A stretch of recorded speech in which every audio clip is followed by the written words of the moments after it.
3 million pages of evidence, thousands of unsealed flight logs, millions of data points, names, themes, and timelines connected. You are listening to the Epstein Files, the world's first AI-native investigation into the case that traditional journalism simply could not handle. Welcome back to the Epstein Files. Last time, we looked at cryptocurrency and hidden transactions. Today, we are analyzing the psychology of a predator. As always, every document and source we reference is available at epsteinfiles.fm. So let us start with forensic psychological profile based on documented behavior, because that document trail sets up the first anomaly immediately. It does, and to understand that anomaly, we have to strip away the media caricature. The tabloids present Jeffrey Epstein as a chaotic, impulse-driven madman. Right. The documents we're reviewing today, specifically the digital footprint he left behind, they suggest something quite different. They suggest a man who is operating with a high degree of, administrative control over his own pathology. So you're saying the madman narrative is, in fact, a distraction from what's actually in the files? I am saying the files show a man who didn't see himself as a criminal. He saw himself as an administrator. We're looking at a psychology that is less about uncontrollable urges and much more about puzzle solving. Okay, and I want to start with the audio tapes you flagged. The primary source here is from the Epstein case documents, case number 182868.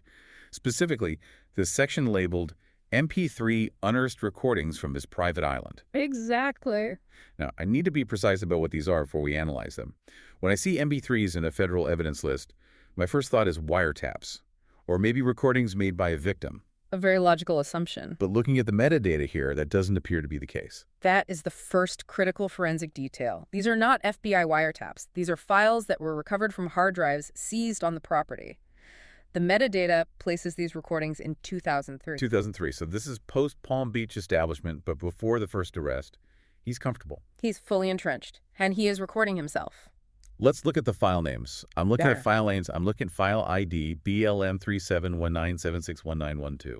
The title is Own Personality. Just those two words. It's a striking title for a personal recording, isn't it? It is bizarre behavior. Most people might keep a diary or maybe voice memos for a to-do list. But to sit down, hit record, and speak into a microphone for a file, you're going to title Own Personality. That implies he's studying himself as a subject. Forensically, it indicates a profound level of self-obsession. Usually, we experience our lives from the inside out. This document suggests Epstein is trying to view himself from the outside in. He's curating his own narrative. Exactly. He isn't just living his life, he's directing the character of Jeffrey Epstein. Which brings us to the very next file in that same directory, file BLM180-916-8536. It's titled Puzzle Solver. Puzzle solver. That phrase seems to do a lot of heavy lifting in his psychology. It's the key that unlocks the rest of the archive. If you really think about the implication of that label, if you define your entire existence as solving puzzles, it completely reframes how you interact with the world. Makes everything a game. It makes everything an intellectual exercise. It strips the morality out of the equation. If you view the manipulation of a victim or the evasion of law enforcement or the movement of illicit funds, if you view all of that as a puzzle, you're not committing a crime in your own mind. You're engaging in strategy. So in his view, a victim isn't a human being with rights. A victim is a variable in a logic problem. A victim is a component, a pawn. And you don't feel empathy for a pawn in a chess game. You move it or you sacrifice it to win the game. This file suggests that he didn't view himself as a predator. He viewed himself as a grandmaster. That intellectualization, it explains the lack of messy emotional residue we usually see in these cases, the lack of chaos. It allows for compartmentalization, and that connects directly to the financial recordings in this same cache. We have file BLM 96962157785 titled $1 billion and file BLM 5724170454 titled Making Money. The juxtaposition there is what I want to focus on. You have Own Personality, Puzzle Solver, and $1 billion all sitting in the same directory. It shows the linkage in his mind. For Epstein, the accumulation of wealth and the accumulation of control over people were likely the same mechanism. It's the same psychological reward system. The Epstein case documents archive suggests that he derived the same psychological payout from closing a complex financial deal as he did from procuring a victim. It's all puzzle solving. It's all about proving he's smarter than the system. There's one more file in this 2003 batch that I need to flag. filed BLM 615-339-4266, titled Time Warp. Time warp. It sounds like bad science fiction. Or maybe something related to his documented interest in physics. But in the context of a psychological profile, what does that signal to you? It suggests a distortion of reality, specifically a distortion regarding consequences. When you operate with the level of impunity that he did, which we'll get to later regarding the 2008 non-prosecution agreement, you essentially live in a different timeline than everyone else. Meaning cause and effect don't apply to him. For the average person, if you commit a crime, the police arrive. The timeline is linear, cause, effect. For someone with his resources and connections, the consequences are delayed, they're diverted, or they're erased entirely. He lived in a time warp where the rules of causality were suspended for him. And these weren't files he was trying to delete. That's the part that just doesn't add up for me. If I had a file called Puzzle Solver, effectively outlining my own pathology, I would wipe that drive. That is the forensic note we have to make here. These were archived. This indicates narcissistic hoarding. He didn't just want to possess money or people. He wanted to possess his own thoughts, his own voice. He was his own biggest fan. He was the most important subject of study in his own life. Deleting those files would be like deleting a part of himself. So we have a profile emerging of a man who sees himself as a puzzle solver, operating in a time warp of his own making. That's the internal state. But I want to see how that psychology translates into the way he actually ran his operation. Okay. Because when we open the Gmail archive, the interface and folder structure of his email system, it doesn't look like the email of a chaotic sex offender. No, it looks like a logistics firm. Let's pull up the Gmail Jeffrey Epstein's email source. We're looking at the interface structure. Walk us through the folder organization that's visible here. This is where the concept of administrative evil comes into play. Define that term for the record. Administrative evil is a sociological concept. It occurs when you apply standard, bureaucratic, efficient management techniques to harmful or criminal activities. You don't hide the crime, you file it, you organize it. And he literally filed it. We have a folder here, clearly visible in the interface. It has a generic icon next to it. But the label is Conspiring W. Brunel. Conspiring. He used the word conspiring. That is breathtaking. Usually in criminal investigations, we see code words. We see euphemisms, the pizza, the package, the architectural plans, something to create plausible deniability. Right. Epstein labeled a folder Conspiring W. Brunel. Jean-Luc Brunel, of course, being the modeling scout, heavily implicated in the trafficking network. What does that tell you about his state of mind, to actually type that word into a folder name? It proves he did not view his actions as mistakes or compulsions or even as moral failings. He viewed them as deliberate business operations. He knew it was a conspiracy, a criminal conspiracy, and he was comfortable enough with that reality to use it as a file tag. It shows a complete lack of moral filtering. To him, conspiring was just a task category like invoicing or scheduling. It implies that he felt entirely safe from inspection. You only label a folder conspiring if you believe no one with a badge is ever going to look at your computer. We also see other folders here. They're tagged damage control and asking for advice. Damage control implies a constant state of operational awareness. He knew there were liabilities. He wasn't some chaotic offender just hoping he wouldn't get caught. No, he was a manager of liability. He anticipated damage and had a file system ready for it. This is proactive. It's the psychology of risk management, but applied to felony sex trafficking. Precisely. And look at the contact list in that same Gmail interface. This is another window into that puzzle solver mindset. The layout is, it's very democratic in a really disturbing way. It's just an alphabetical list. You have Ghislaine Maxwell and Jean-Luc Brunel, his alleged accomplices. Right. But sitting right next to them in the same visual hierarchy, you have Bill Gates, Noam Chomsky, Elon Musk, Larry Summers. This is what some psychologists call the flattening effect.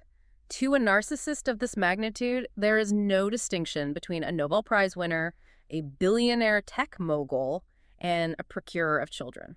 They're all just names in a list. They're all just tools in the toolkit. There is no distinction in his digital filing system between legitimate science and illicit trafficking. They're all assets to be deployed. So he collects a scientist to validate his intellect. He collects a billionaire to validate his status. He collects a victim to validate his dominance. But in the Gmail system, they're all just rows of data, equivalent. It creates a sense that everyone is complicit just by being in the database. And that's intentional. By mixing the illicit with the elite, he creates a shield. If you want to take down Epstein, you have to wade through this list of global power players. It's a psychological firewall. Which brings us to the physical manifestation of that firewall.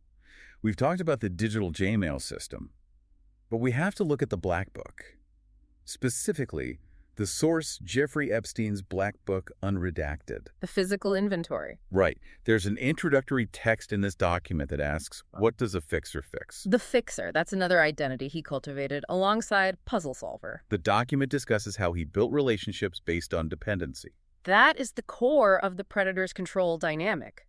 Mm-hmm. You don't want a relationship of equals. You want a relationship of debt. If he fixes a problem for you, whether it's financial, legal, or something more personal, you owe him. And the debt is the currency. The debt is the leverage. And when you look at the personal listings and geographical listings in the Black Book, you aren't looking at an address book. You're looking at an inventory of that leverage. The sheer scope of it is. It's organized by location, by name. Aspen, New Mexico, Paris, New York.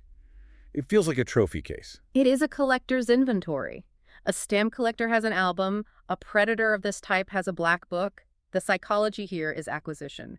He collected people. And the intro text you mentioned, it explicitly names blackmail and entrapment as strategies. So the relationships weren't just about social climbing. They were traps. They were potential energy. Every name in that book represented potential leverage. If he needed a favor, he pulled a lever. If he needed protection, he pulled a lever. This supports the profile of a predator who derives satisfaction not just from the sexual abuse, but from holding power over others. The abuse of the children was the primary crime, but the abuse of the powerful, entrapping them, compromising them, that was the puzzle he was solving. It's almost a secondary predation. It is, predating on the reputations of the people in the book. Or using them as a shield to continue the primary predation. It's a symbiotic ecosystem of corruption, all managed by him. I want to pivot now to how this psychology holds up when it's challenged. We have the puzzle solver, the fixer, the administrator. But what happens when the law actually knocks on the door?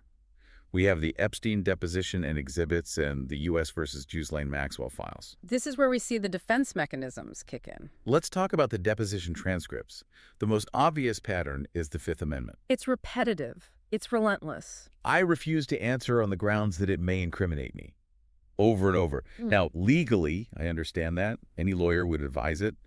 But psychologically, what does that tell us? Psychologically, when you read the transcript, the repetition becomes a wall.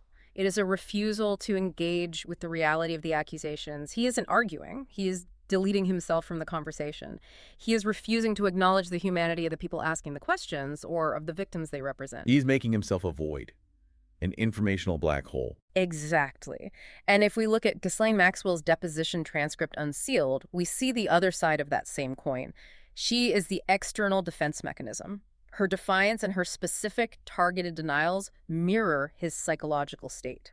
There's a description in the documents of their demeanor, a cool, detached defense. That coolness is the narcissism holding firm. A normal person, faced with these horrific accusations, might show anger or shame or panic, some kind of emotional response. But Epstein and Maxwell treated the legal proceedings as a bureaucratic annoyance. Like a zoning dispute. Exactly. They treated it like a zoning dispute or a tax audit. Yeah. The documents show them treating the prosecutors not as moral arbiters, but as pests. This goes right back to that time warp file. They didn't believe the consequences actually applied to them. They were just handling the situation. Damage control, just another folder in the Gmail system. Precisely. But there's a crack in this armor. And that crack comes from the fear of exposure. Not from the law, but from the evidence itself. This brings us to the ransom files. We have the source, Epstein File Release, 1332-16, which is a summary of legal proceedings involving Sarah Ransom. Sarah Ransom's allegations provide a crucial insight into how Epstein maintained control after the abuse. It wasn't just money, it was terror. Let's look at email ransom E0000521. She mentions unhackable devices. Unhackable devices. She claims possession of devices with incriminating footage. Now, as forensic auditors of these documents, we have to be clear, we do not have the devices. We cannot verify the content of the footage she claims exists. No, we cannot. But the document shows that the thread of these recordings was central. Precisely. Whether Ransom had them or not, Epstein certainly recorded things. The Ransom files describe a dynamic where the act of recording the sexual act transforms the act into leverage. It creates a permanent state of vulnerability for the victim. It freezes the victim. They can never truly move on because the tape is always there. The threat is permanent. The documents also reveal intimidation tactics. Ransom describes friends being coerced into silence. This is where the psychology of the predator expands into a conspiracy narrative. Ransom's emails mention Russian entities and hacking. That sounds incredible, cinematic even. We have to be skeptical of that level of complexity. You do. But we also have to ask, was this a reality, or was this a narrative Epstein himself cultivated? You mean he might have made them believe he had connections to Russian hackers? Think about the power dynamic. If you tell a victim, I have guys in Russia who are watching your email, you create a sense of overwhelming helplessness. You make them feel like they are up against a global intelligence agency, not just a rich guy from Palm Beach. It amplifies his power. It makes him a mythic, untouchable figure. And for a narcissist with a God complex, being feared as a global mastermind is a source of supply. It feeds the puzzle solver identity. I'm so powerful I command Russian entities. Whether it's true or not, the effect on the victim is the same. Silence. Fear. So he uses this conspiracy narrative as a psychological prison. Yes. It isolates the victim. Who will believe you? I have the black book. I have the tapes. I have the Russians. It's a fortress of psychological terror. But the documents show that this fortress wasn't just built on psychological tricks. It was reinforced by actual institutions. We have to talk about institutional enablement. We do, because a predator like this does not operate in a vacuum. He operates in a permissive environment. We have the House Oversight Epstein Files, Text Files, and the Epstein Report, Karma. The Karma report is blunt. It explicitly labels him a serial child predator with close ties to some of the richest and most powerful. That's a direct quote from the document. Yes, serial child predator. And yet, look at the House Oversight Files regarding the 2008 non-prosecution agreement. That agreement is infamous. It is the legal codification of the time warp psychology. The legal system looked at a documented serial child predator and decided to treat him differently. The documents regarding the 2008 NPA show he was given a level of leniency that is statistically non-existent for this type of crime. And we have to consider the psychological impact of that leniency on him. What does that do to a personality like his? It validated him. Completely. If you believe you are a puzzle solver who is above the rules, and then the United States government essentially agrees with you by giving you a sweet deal, your narcissism becomes impenetrable. It proves his worldview correct. The 2008 NPA proved to him that he was right. He was special, he was untouchable, it calcified the God complex. It reinforced the psychology of impunity. He learned that his fixer skills worked on the Department of Justice itself. And that influence didn't stop with his death. We have a document here from Fishbach Block's release of Epstein Files. This is a recent document, July 22, 2025. It is. It says, Michelle Fishbach blocked the release of files. This demonstrates that the black book dynamic is still active. The files are still radioactive. The power he accumulated, the leverage, it didn't evaporate when he died. It's still influencing political decisions in 2025. Political shielding. It's the legacy of the predator. He built a machine so compromised, so entangled with power, that the institutions are still protecting themselves from the fallout. His psychology of entrapment was so successful that it outlived him. So let's synthesize this. We've gone through the tapes, the email system, the black book, the depositions, the ransom allegations, and the institutional record. If we connect the dots, take the Jmail conspiring folder and overlay it on the audio tapes puzzle solver. He didn't view himself as a criminal. No, he viewed himself as an operator, a CEO of a complex, high-stakes enterprise.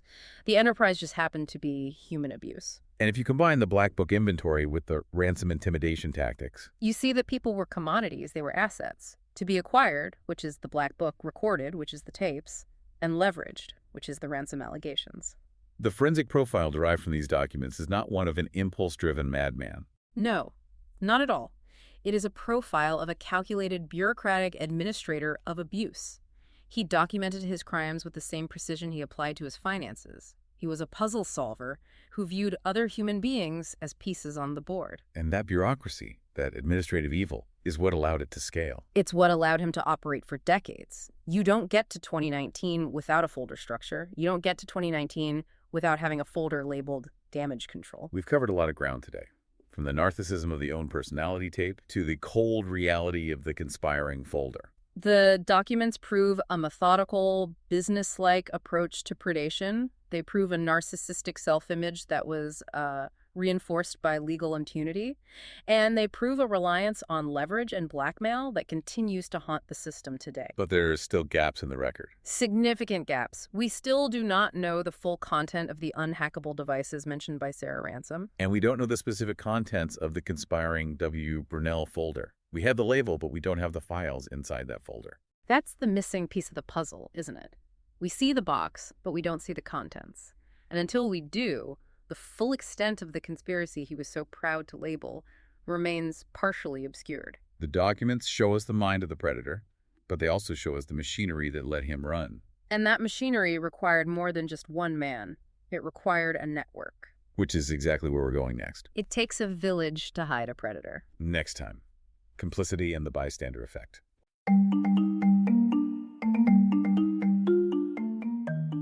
You have just heard an analysis of the official record. Every claim, name, and date mentioned in this episode is backed by primary source documents. You can view the original files for yourself at epsteinfiles.fm. If you value this data-first approach to journalism, please leave a 5-star review wherever you're listening right now. It helps keep this investigation visible. We'll see you in the next file.